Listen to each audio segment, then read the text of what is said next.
Here we are, lesson 5-7, and I was listening to a couple of the previous recordings. This still is not recording very well. We might actually have to go back to not being a flipped classroom or figure out what is going on. But let's try this. We'll try to finish chapter 5 this way. We're going to take a look at the fundamental theorem of algebra. That sounds like a pretty important theorem. And in some ways there are. It is, please note that if you've got a polynomial equation, like y equals x to the 5th minus 2x cubed plus 8, because it's an x to the 5th, you're going to have 5 possible roots. Okay? So whatever the degree is, that's how many roots you're going to have.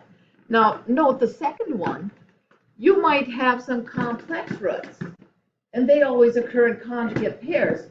So if you have something like 5 plus 2i as a root, you're going to also have 5 minus 2i.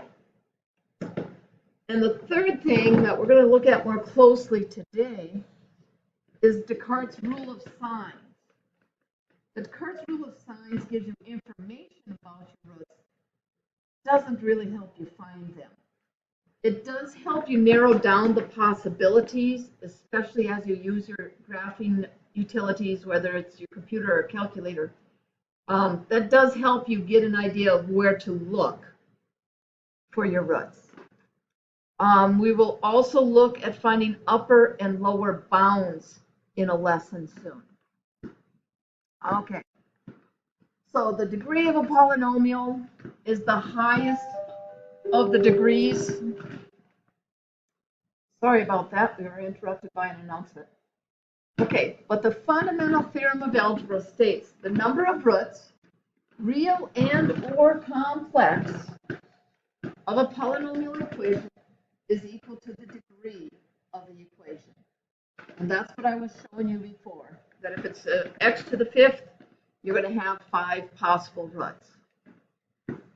Okay, so when we look at this, we got x cubed plus 3x squared minus 4x. That should have 3 solutions. Okay, the next one, when it's x to the 5th minus 4x cubed minus 5x, that should have 5 possible solutions. And now here's your job. Can you find them? Well, let's look at the first one. Do you see the greatest common factor is x? And when you take that out, you now have a quadratic. Okay, can you factor your quadratic? Well, hopefully you can. The product is -4. The sum is +3, so that would be +4 and -1. So when you set each of those factors equal to 0, the first one will give us a 0. The second would give us x equals -4. And the third would give us x equals +1.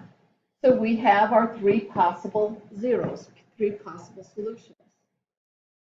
Okay, the second one.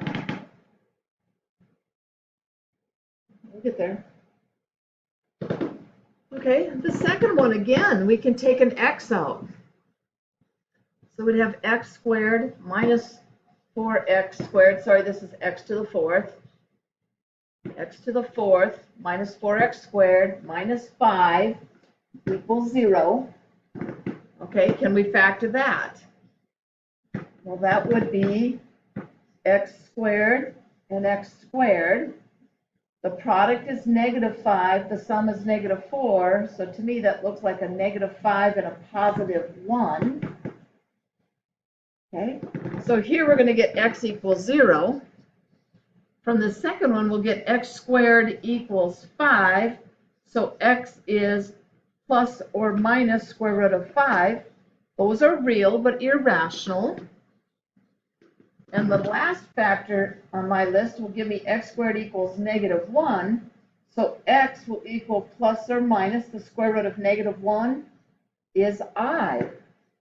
So do you see that we have 5 solutions? Okay, we got 0, square root of 5, negative square root of 5, I, and negative I. So we were able to find them. All right. Here's something that's really nice to know. The conjugate root theorem. If a polynomial equation with real coefficients has a plus bi as a root, then it has a minus bi as a root also. They are conjugates. Okay, so if you've got 4 plus 3i as a solution, you also have 4 minus 3i. So when you have x equals 4 plus 3i, to get the factor, you get the right-hand side to be 0. And you would do that for the other one, x equals 4 minus 3i. So you'd have x minus 4 plus 3i. And you could think of that as equal 0. But now let's take those out and let's multiply them together. So if we multiply them together, what are we going to get? Well, this takes some practice, but I think it's going to be x squared minus 8x. And I think it's going to be plus, let's see, we'd have to do the chart. And I don't want to take a lot of time, so I'm going to pause this. Okay, so I did my table over here. And here's my x squared. And minus 4x and minus 4x gave me the minus 8x. The negative 3xi and positive 3xi cancel. 12i and negative 12i cancel.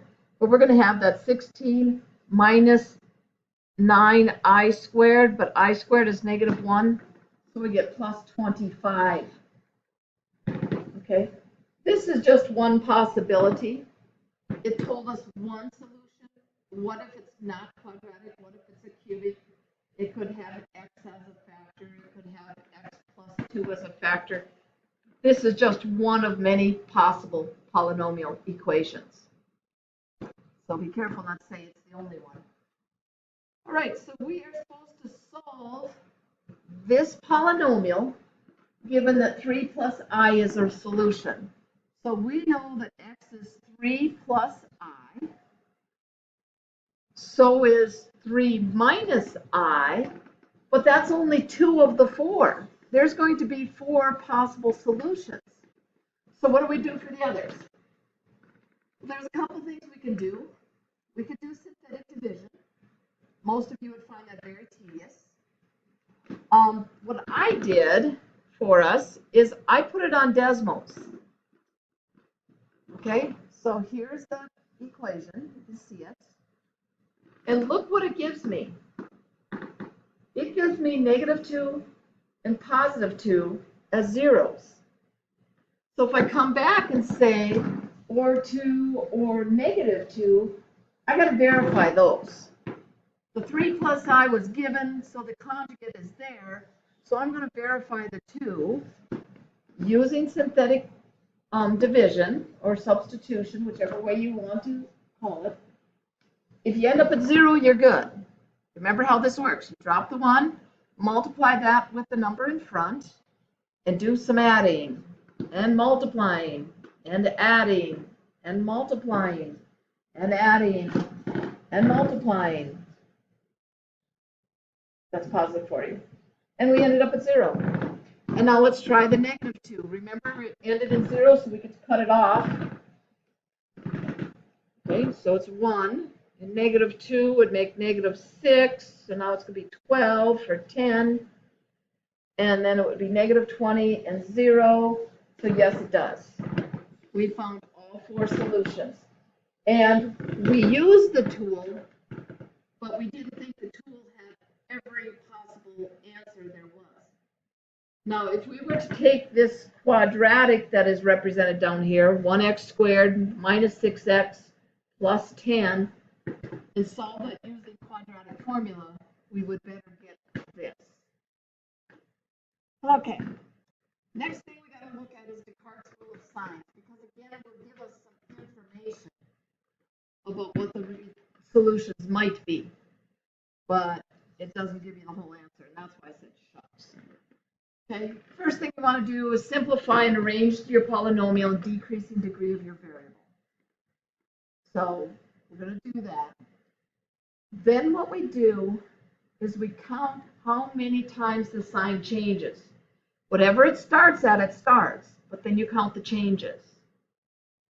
That would be the number of possible positive real roots.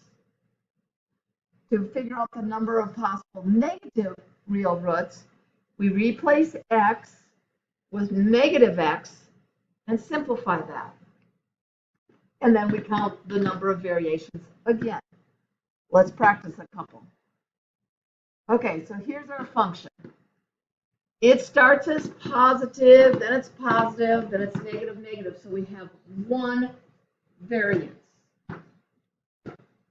Okay, so when we take a look at the number of possible positive roots, there's going to be one. Okay, now we're going to change x to negative x, and we're going to simplify that.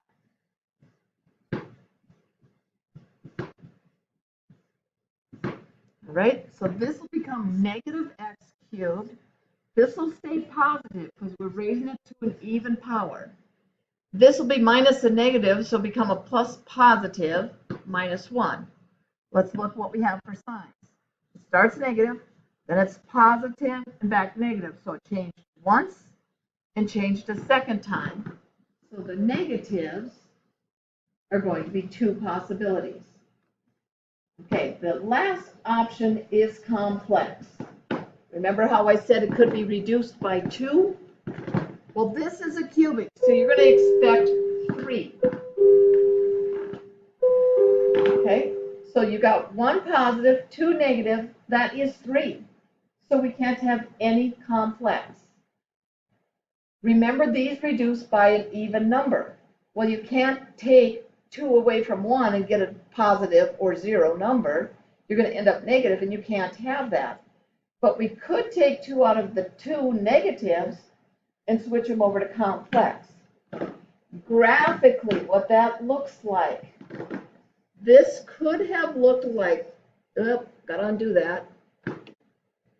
Okay, it could have looked like this, or it could look like this. You are going to have one positive root, but you might have 2 negatives, or you might not. And the complex would bounce below on the negative side. It would mess up things on the negative side. Okay? So when we look at this one, okay? So now it's going to be 4 possibilities. So we've got to be thinking it's going to total 4. We do positive, negative, complex, or imaginary. I'm not going to be fussy. Please don't be either. Okay, it's already in the right order. So it's positive, negative, negative. So that's 1 variance. Okay, so for when we substitute negative x in for x and simplify, this is going to stay positive. This will become positive 3x and negative 1. Please note, it's a quick note, those that have an odd degree, the sign is going to change. So this is plus, plus, minus. You have 1 variance. That means you have 2 complex to total 4. It's a little weird because there's no x cubed or no x squared. You cannot take 2 from 1 in either spot. This is what it's going to look like. So when you look at the graph, you're going to have one that crosses on the negative side, one on the positive side, and I would expect the bottom to do something weird. Okay? It might take place before or after that, so it might look like this, or have it flipped over, but that's what I would expect to see. There you are. I finished under 50.